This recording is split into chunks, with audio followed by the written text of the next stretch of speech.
తెలంగాణలో భూములు ఆస్తుల రిజిస్ట్రేషన్ విలువల సవరణ కసరత్తు కొలికి వస్తోంది. అగ్రికల్చర్ ల్యాండ్స్ ను 3 కేటగిరీలుగా విభజించి సవరణ చేయనున్నారు.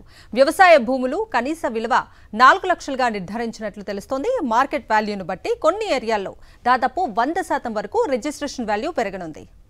తెలంగాణలోని భూములు ఆస్తుల రిజిస్ట్రేషన్ విలువల సవరణపై అధికార యంత్రాంగం కసరత్తు తుది దశకు చేరింది. వ్యవసాయ భూముల కనీస విలువపై స్టాంపులు రిజిస్ట్రేషన్ శాఖ ఓ అభిప్రాయానికి వచ్చింది. రాష్ట్రంలోని ప్రతి ఎకరా వ్యవసాయ భూమి కనీస విలువను 4 లక్షలుగా నిర్ధారించాలని సూత్రప్రాయంగా నిర్ణయించింది. వాస్తవానికి ఈ విలువను 4 నుంచి 5 లక్షలుగా నిర్ణయించాలని స్టాంపులు రిజిస్ట్రేషన్ల శాఖ మౌఖికంగా సూచించింది. అయితే ఏజెన్సీ ఏరియాల్లో ఈ విలువలు సరిపోయే అవకాశం లేనందున భద్రాచలం, ములుగు, ఆసిఫాబాద్ ఏజెన్సీ ప్రాంతాలు మినహా రాష్ట్ర వ్యాప్తంగా భూమి కనీస రిజిస్ట్రేషన్ విలువ 4 లక్షలు చేయాలని నిర్ణయించినట్లు తెలుస్తోంది. ఇక నివాస స్థలాల కనీస విలువ చదరపు గజానికి 1000 రూపాయలుగా, అపార్ట్మెంట్ల కంపోజిట్ విలువ 1500గా ప్రతిపాదించాలని నిర్ణయించారు. ఏజెన్సీ ప్రాంతాల్లో చదరపు గజం కనీస విలువ 500 రూపాయలుగా ప్రతిపాదించనున్నారు. ఈ మేరకు కసరత్తు 90% పూర్తయిందని తెలుస్తోంది. రాష్ట్రంలోని భూములు ఆస్తుల రిజిస్ట్రేషన్ విలువను సవరించే ప్రక్రియలో భాగంగా వ్యవసాయ భూముల విలువను 3 కేటగిరీలుగా నిర్ధారించనున్నారు.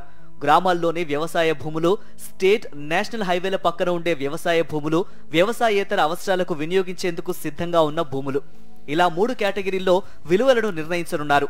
హైవేల పక్కన వ్యవసాయ భూముల విలువను 40 నుంచి 50 లక్షల వరకు సవరించే అవకాశం ఉందని, వ్యవసాయేతర అవసరాలకు సిద్ధంగా ఉన్న భూమి విలువ 1 కోటి వరకు సవరిస్తారని తెలుస్తోంది. ఇక తాజాగా జరుగుతున్న రిజిస్ట్రేషన్ విలువల సవరణ ప్రక్రియలో భాగంగా వాణిజ్య ప్రాంతాలపై రిజిస్ట్రేషన్ల శాఖ ప్రత్యేక దృష్టి పెట్టింది. వాణిజ్య డోర్ నెంబర్లను ముందుగానే ప్రత్యేకంగా నమోదు చేస్తున్నారు. ఇందుకోసం ప్రత్యేక సాఫ్ట్వేర్ను రూపొందిస్తున్నారు. సవరణ ప్రక్రియకు రిజిస్ట్రేషన్ల శాఖ కొన్ని నిబంధనలను రూపొందించుకుంది. వ్యవసాయేతర భూములు, ఆస్తులు, నివాస స్థలాలకు సంబంధించి బహిరంగ మార్కెట్లో ఉన్న విలువను ప్రాతిపదికగా తీసుకుంటోంది. బహిరంగ మార్కెట్ విలువకు ప్రస్తుతం అమల్లో ఉన్న ప్రభుత్వ విలువకు భారీగా వ్యత్యాసం ఉన్న చోట ఈసారి దాదాపు 40 నుంచి 100% విలువలు పెరగనున్నట్లు తెలుస్తోంది.